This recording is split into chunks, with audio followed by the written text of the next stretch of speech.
right? A lamppost, a point where hip hop, of course, was here before us.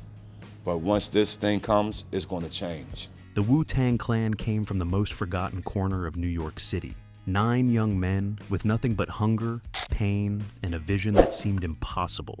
They built one of the greatest empires in music history, but nobody talks about what it truly cost them to get there.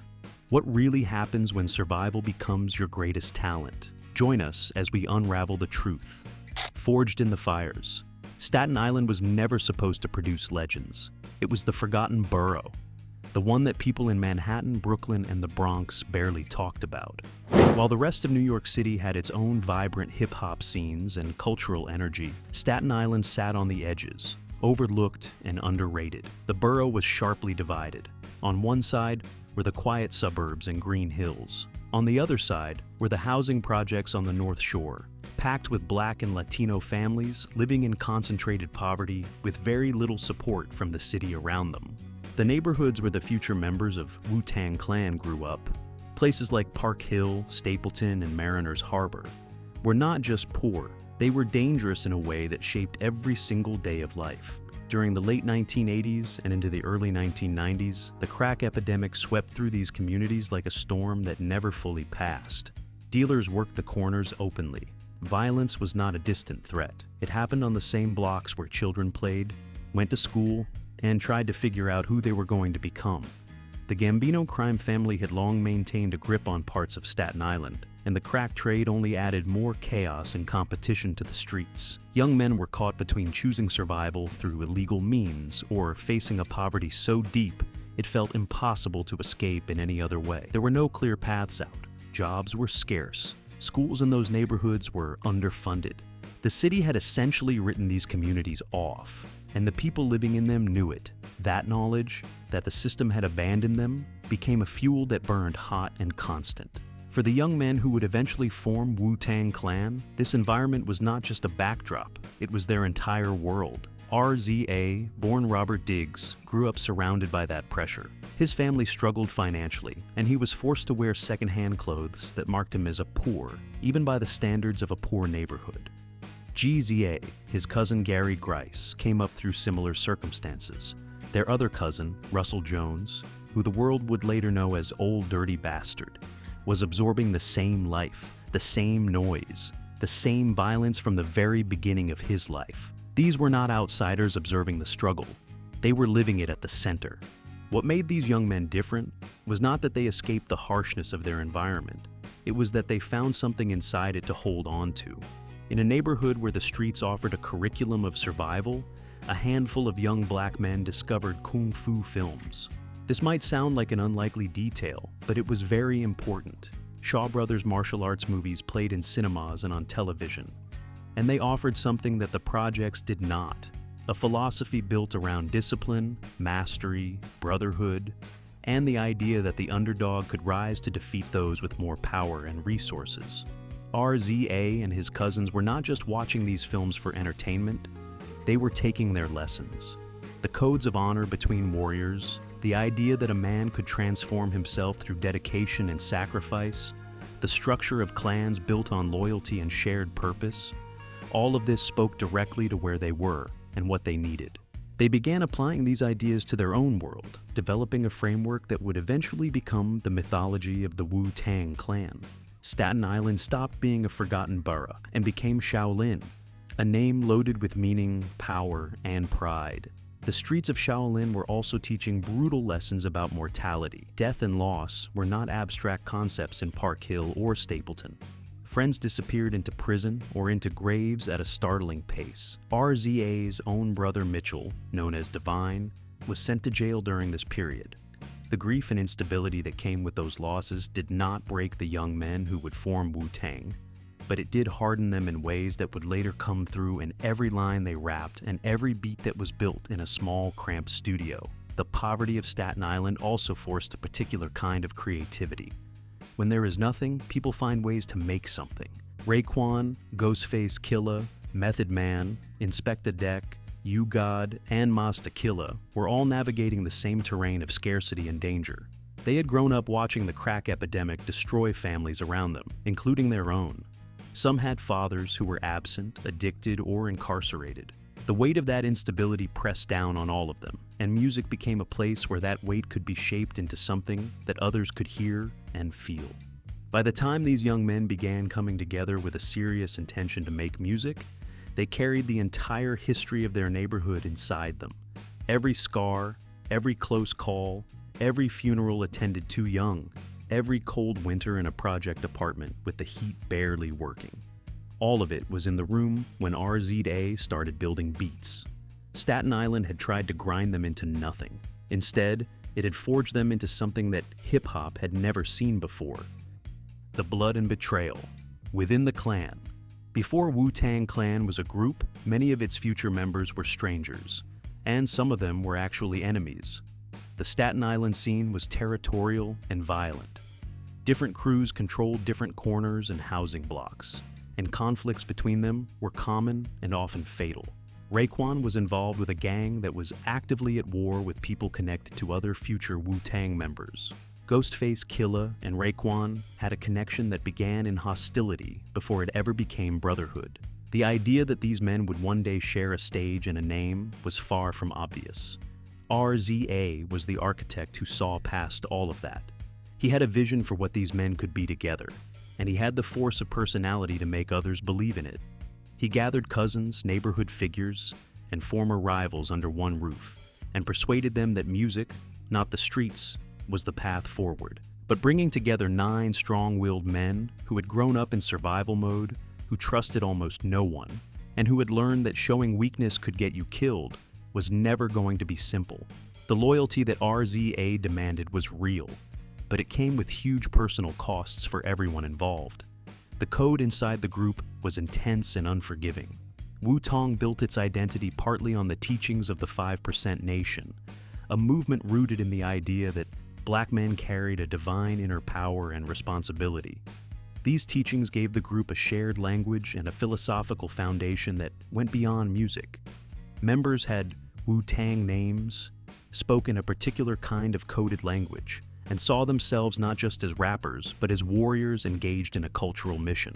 To be part of the Wu-Tang Clan was to commit fully, or not at all. That sense of purpose held them together in the early years, but it also created so much pressure. The early days were filled with tension that rarely became public. Before any album was made, there were arguments about money, direction, and respect. U-God, one of the calmer and more overlooked members, spent much of the group's crucial early formation period dealing with a devastating personal crisis. An acquaintance had used his 2-year-old son as a human shield during a shootout. Although the child survived, he suffered permanent injuries. In the middle of trying to contribute to a group that was still figuring out what it was, U-God was carrying that unimaginable weight. Most of the group reportedly offered him very little support during that time. Only Method Man stood by him. That silence from the others was a wound that never fully healed. The problems were not just conflicts and disagreements. They were personal betrayals, felt deeply by a man who had genuinely believed in the idea of brotherhood. As the group began to gain traction, the internal dynamics became more complicated rather than less. RZA positioned himself as the undisputed leader, not just creatively, but in terms of decision-making for the entire collective.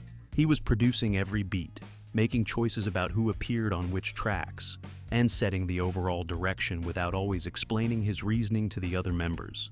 Method Man, who became one of the most commercially visible faces of the group, grew frustrated with what he described as a dictatorial approach. He felt that the line between being bandmates and being in a business arrangement was constantly blurred. Ghostface Killah's intensity, which made him one of the most compelling performers in the group, also made him one of the most volatile presences in any room. His loyalty to RZA was deep, but it had limits. The same man who could deliver devastating emotional verses was also capable of confrontations that left other members genuinely uncomfortable. The tension between Ghostface and various other group members simmered for years before eventually boiling over in more public ways later in the group's career. Brotherhood in Wu-Tang was real, but it was never peaceful. The group's contract with Loud Records, which RZA negotiated, gave the collective its famous freedom. Each member could sign solo deals with any other label. This was a masterstroke of business strategy, but it also introduced a competitive element into a group that was supposed to be unified. Once solo deals started flowing, and individual members began building their own brands, questions about money became unavoidable. Who was getting paid what? Were the royalties from group projects being distributed fairly? RZA controlled the finance of the Wu-Tang Empire, and not everyone trusted his accounting. U-God eventually left the group in 2004 and released material publicly accusing RZA of dishonest financial practices. Raekwon and RZA had a falling out so severe that Raekwon threatened to make an entire album without RZA involved, and eventually followed through on that threat. The brotherhood that had been the group's greatest strength became its most painful source of conflict. The very intensity of the loyalty they had all pledged to each other made every rupture feel like a deep personal wound rather than a simple business dispute. The streets that funded the dream. The music of Wu-Tang Clan was always built on the reality of street life, but the connection between the group's members and actual criminal activity was far more direct and serious than most fans ever fully understood. These were not men rapping about a lifestyle they had observed from a distance. Several of them were deeply embedded in the illegal economies of Staten Island and neighboring areas during the same years they were trying to build a music career. For most of the group's early members, music and the street hustle were running parallel, and for a long time, it was not at all clear which one was going to win. RZA himself faced serious legal consequences before Wu-Tang ever became famous. In 1991, while his family had relocated to Steubenville, Ohio, he was arrested and charged with felonious assault after he allegedly shot a man named Willie Walters in the leg during a confrontation. The charge was severe enough to potentially end his freedom and his future entirely. He went to trial and was acquitted on grounds of self-defense. But the experience of sitting in front of a judge and jury and understanding exactly how close he had come to losing everything was transformative. That moment made him stronger and more focused than he had ever been before. Ghostface Killah came up in Stapleton houses carrying the weight of poverty and criminal charges. He had been shot in the neck at one point during his time in the streets, a wound serious enough to have killed him. Inspector Deck served time in prison before the group fully came together. Capadonna, a close Wu-Tang affiliate who later became an official member, also did jail time.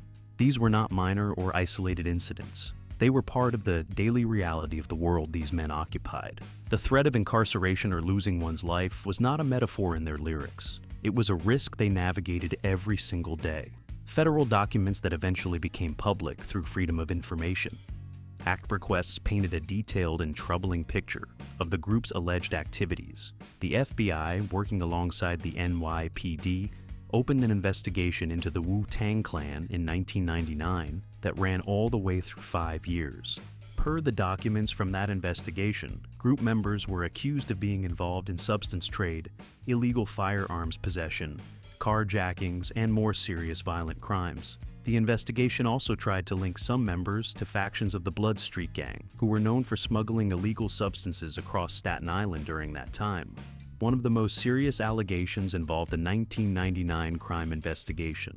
Federal documents claimed that a 17-year-old named Jerome Estrella had been unalived, and that the motive may have been tied to a robbery involving relatives of Raekwon and RZA.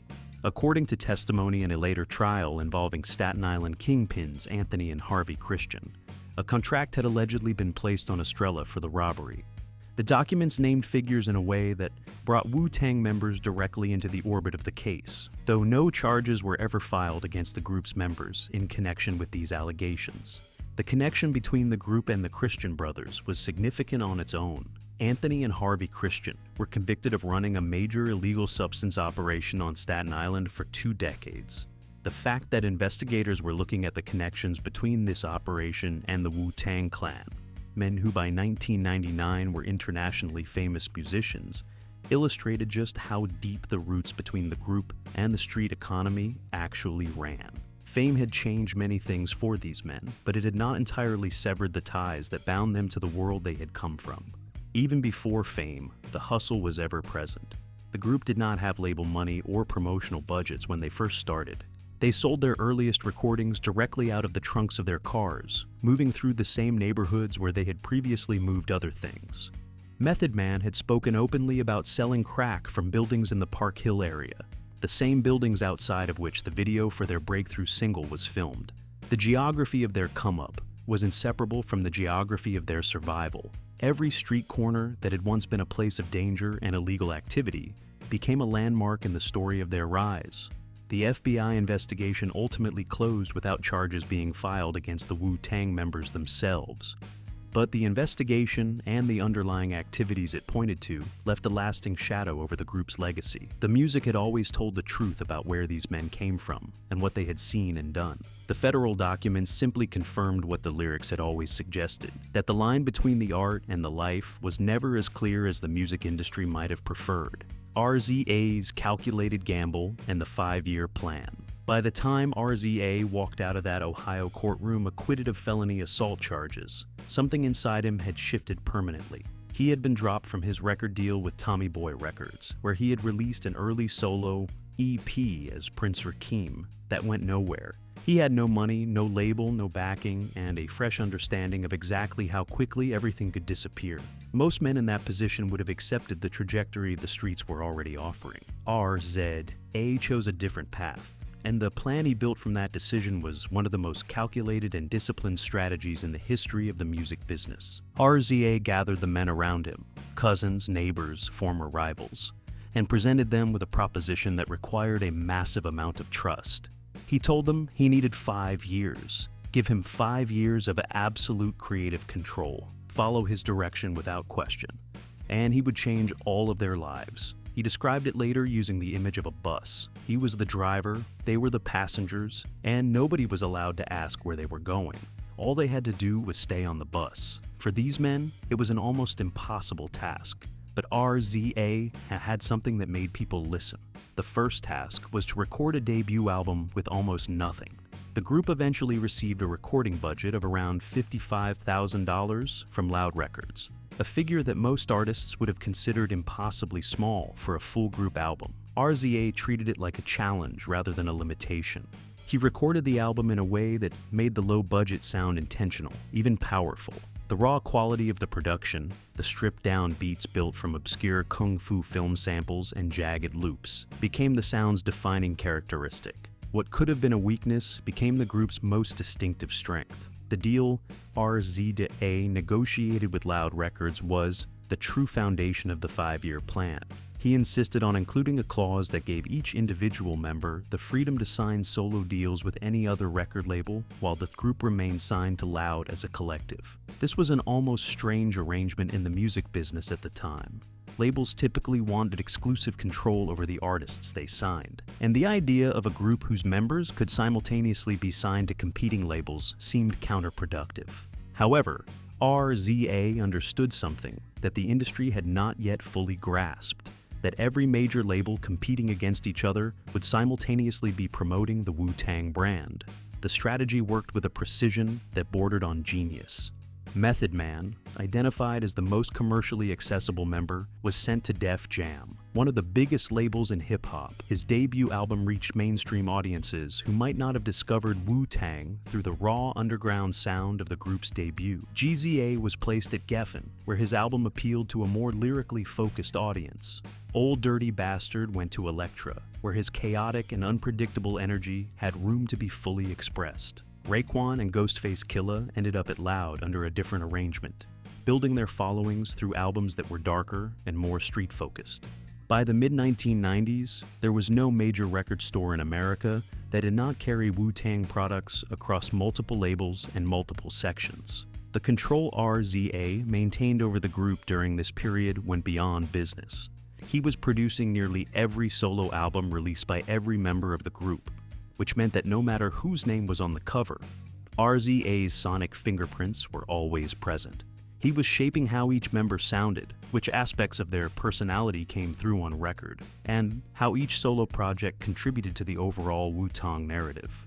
This wasn't simply a producer-artist relationship, it was something closer to a director working with a cast. Except that, in this case, the cast were 9 powerful independent personalities who had agreed to subordinate their individual visions to one man's master plan. The 5-year plan reached its conclusion in 1997 with the release of the group's second album, Wu-Tang Forever. The album debuted at #1 on the Billboard charts and sold over 4 million copies in the United States alone. RZA later admitted that the moment the album hit #1, he could feel his hold over the group dissolve. The plan was done, the hierarchy was no longer relevant, and the members who had spent 5 years following his direction were now stars in their own right who had no reason to keep taking orders.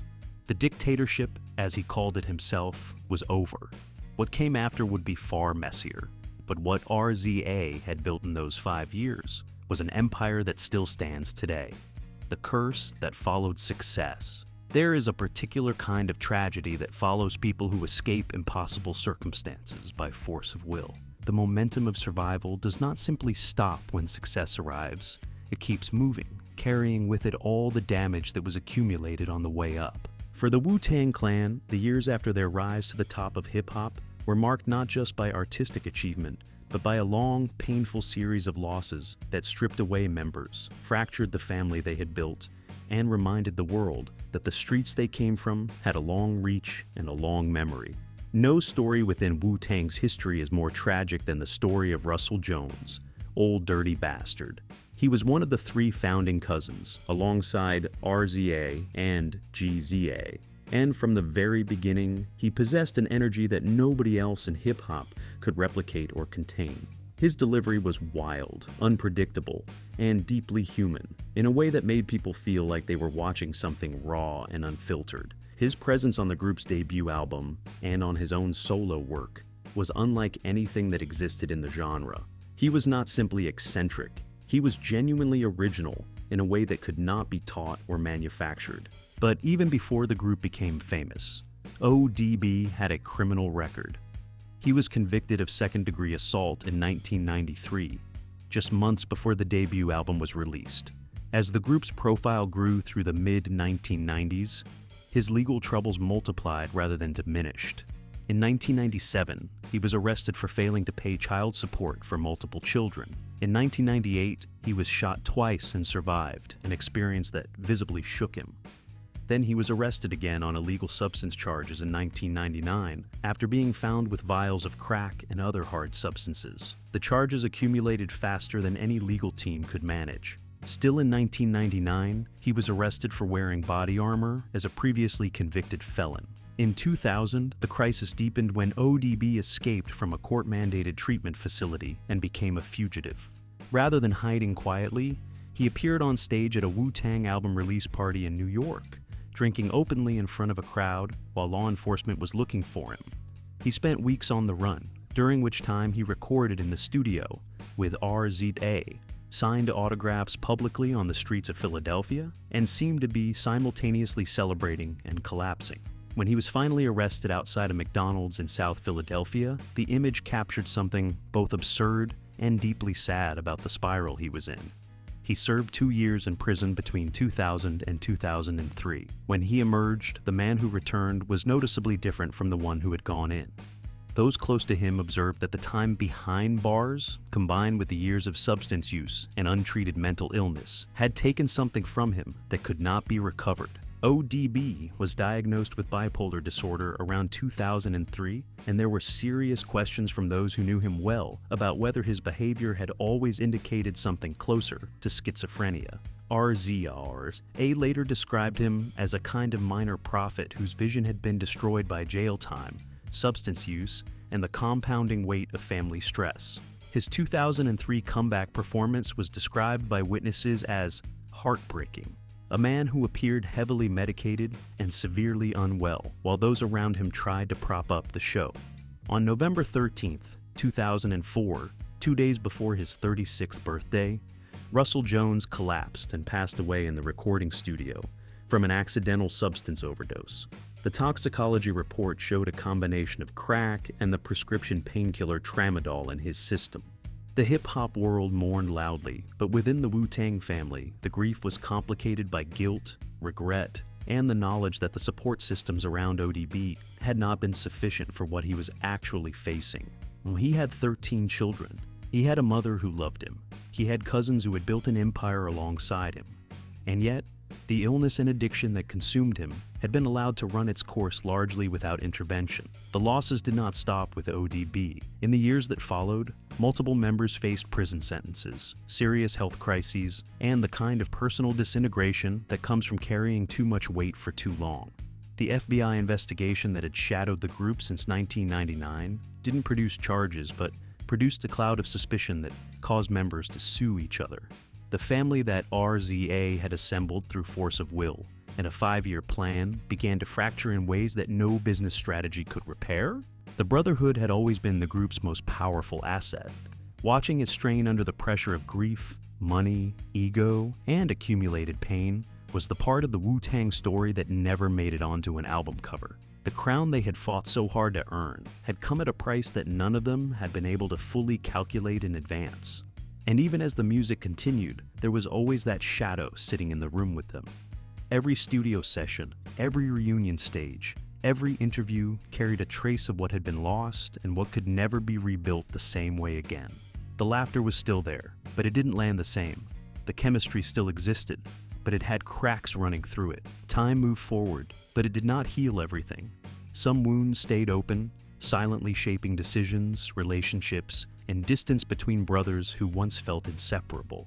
The world still celebrated the legacy, still wore the logo, still played the records loud.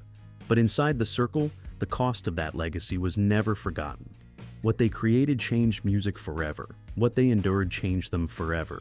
And those two truths could never be complete without the other, no matter how much time passed.